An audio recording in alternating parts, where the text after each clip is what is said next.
I believe that it is difficult to kill an idea because ideas are invisible and contagious, and they move fast. I believe that you can set your own ideas against ideas you dislike, that you should be free to argue, explain, clarify, debate, offend, insult, rage, mock, sing, dramatize, and deny.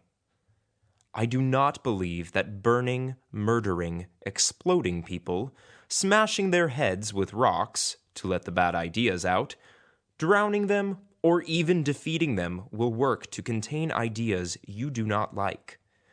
Ideas spring up where you do not expect them, like weeds, and are as difficult to control.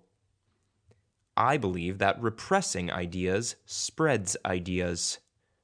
I believe that people and books and newspapers are containers for ideas, but that burning the people who hold the ideas will be as unsuccessful as firebombing the newspaper archives. It is already too late.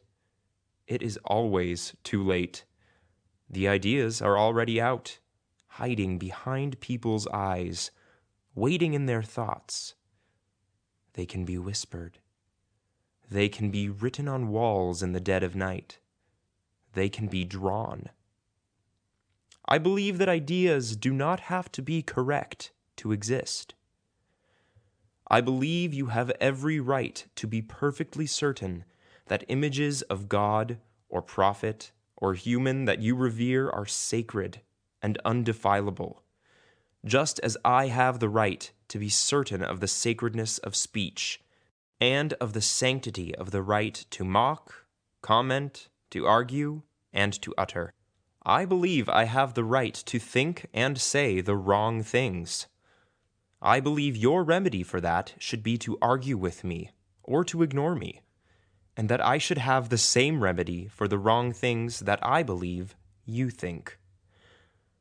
I believe that you have the absolute right to think things that I find offensive, stupid, preposterous, or dangerous, and that you have the right to speak, write, or distribute these things, and that I do not have the right to kill you, maim you, hurt you, or take away your liberty or property because I find your ideas threatening or insulting or downright disgusting.